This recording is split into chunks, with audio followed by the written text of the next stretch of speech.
Friends, நம்ம கருணக்கிழங்கு புளிக்குழம்பு செய்ய போகிறோம். அதுக்கு கருணக்கிழங்கை நல்லா வேக வச்சுட்டு தோல் உரிச்சிட்டு சின்ன சின்ன பீஸாக கட் பண்ணி வச்சுக்கணும்.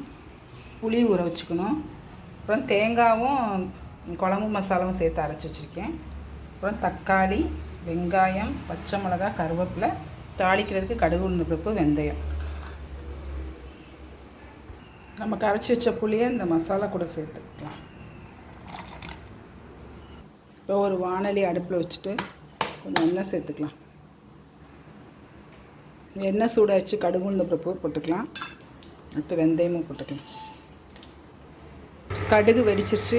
கட் பண்ண வெங்காயம் போட்டுக்கலாம். அதோட பச்சை மிளகாய், கருவேப்பிலையும் சேர்த்து போட்டுக்கலாம். வெங்காயம் வதங்கிறதுக்கு உப்பு சேர்த்துக்கலாம்.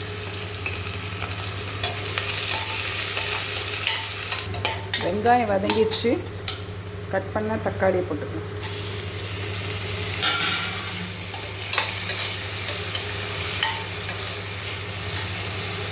தக்காளி வேகிறதுக்கு கொஞ்சோண்டு மஞ்சள் பொடி போட்டுக்கலாம். ஒரு மூடி போட்டு மூடிடுங்க, தக்காளி பச்சை வாசம் போகிறது. இப்போ தக்காளி நல்லா வதங்கி பச்சை வாசத்தை வச்சு இப்போ நம்ம அரைச்சி மசாலா ப்ளஸ் புளிக்கரைசல் சேர்த்த கலவையை ஊற்றணும்.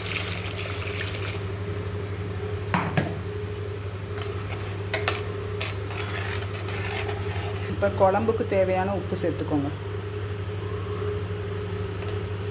இப்போ மூடி போட்டு மூடிங்க, கொதி வரட்டும்.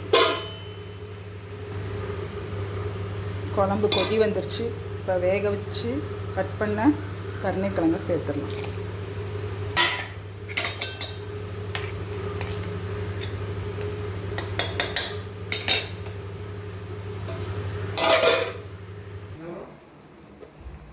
குழம்பு கொதிச்சிட்ருக்கு, இன்னும் ரெடி ஆகலை.